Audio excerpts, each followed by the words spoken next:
This is Democracy Now!, democracynow.org. We are broadcasting from Panmure House, the former home of Adam Smith, here in Edinburgh, Scotland, where the Edinburgh International Festival is taking place, one of Europe's biggest arts festivals. We're joined now by the Grammy-winning Scottish violinist Nicola Benedetti, one of the most celebrated classical violinists in the world.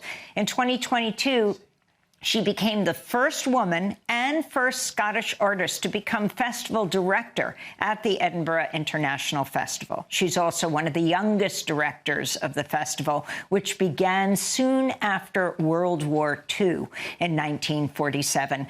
It's great to have you with us. It's odd for me to welcome you to your city, Nicola, but if you can tell the world what this festival is all about, how it came into being, and what you're trying to do. You are transforming this festival in the last 4 years you have headed it, one of the youngest directors ever.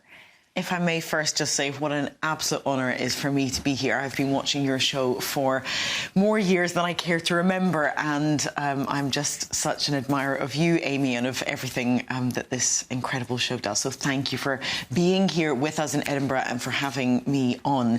Our festival has a very unusual mix of its origins. Of course, it was undoubtedly a festival of the arts, from all over the world, with an international stamp on its founding, but also cross arts. So we, in equal measures, present theatre, dance, opera.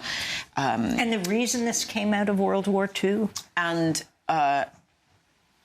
you know, I think what is quite unusual about the Edinburgh International Festival is the humanitarian mission that is woven into all of its origin rhetoric. So, yes, it was a festival of the arts, but also one that allowed for Jewish individuals and ex-Nazi individuals to be on stage, to be making art and music together. That took place in this city. And if you look at all of the original speaking about its purpose and its gift, not only to Scotland, but as a beacon of what is possible and what the language of the arts can bring to people, so much of that was about reconciliation, about seeing each other more truthfully, about human relation, about international relation, about the flowering of the human spirit and the opening of our hearts. And I think we know, and I know we're aligned on this, is that the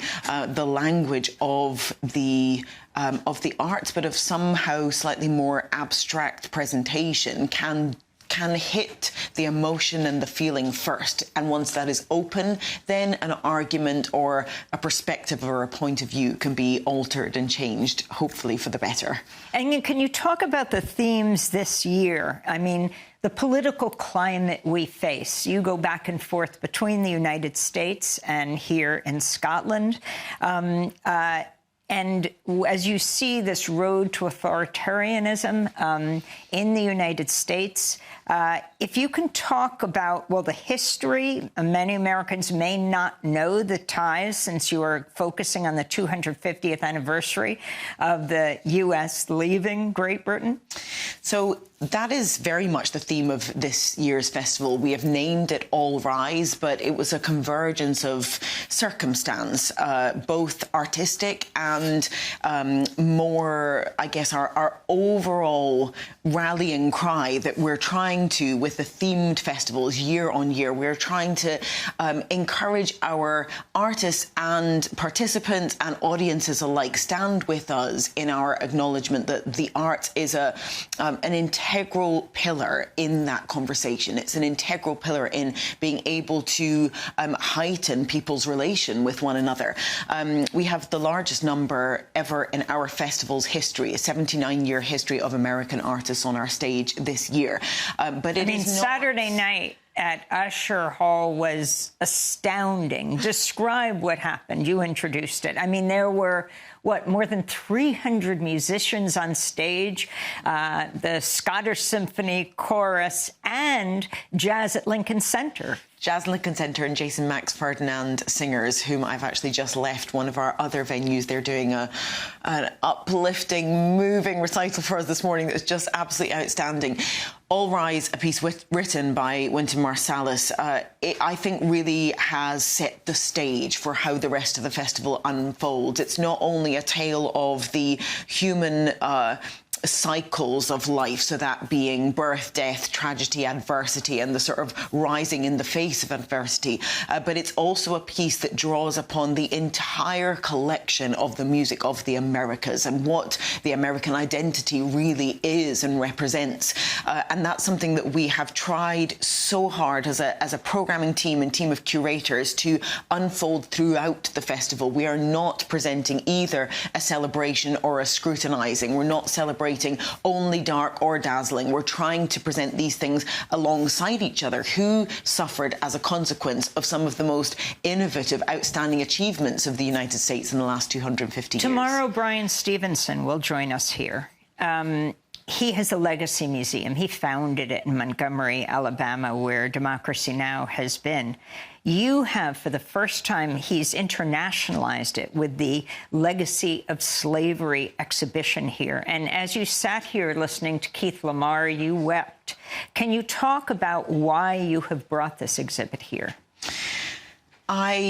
I'm so honoured that Brian agreed to do that. I think that the United States story is not only incomplete, but the integral nature of that aspect of the history is one that I could not in my right mind try to present and defend a broad story of Americanness without that being thoroughly and seriously told. And there are no better, words and depictions than that of Brian Stevenson, someone who has fought his entire life on this subject.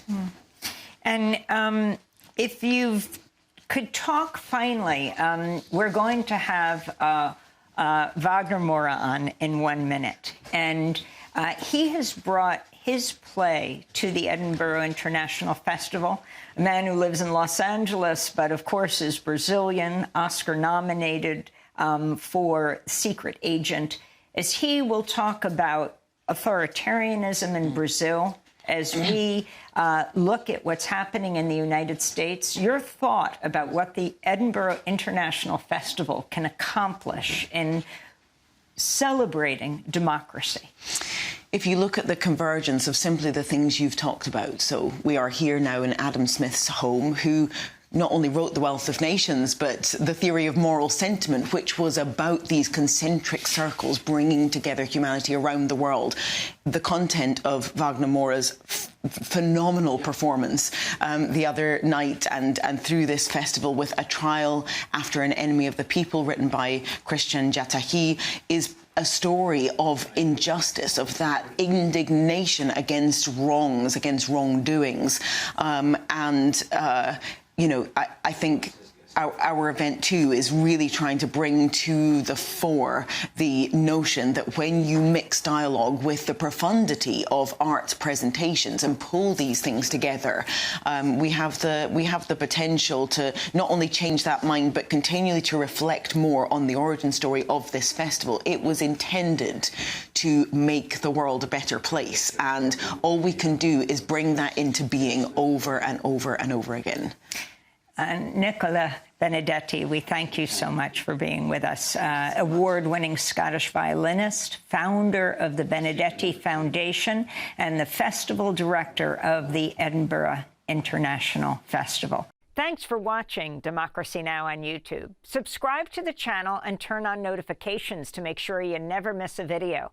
And for more of our audience-supported journalism, go to democracynow.org, where you can download our news app, sign up for our newsletter, subscribe to the daily podcast, and so much more.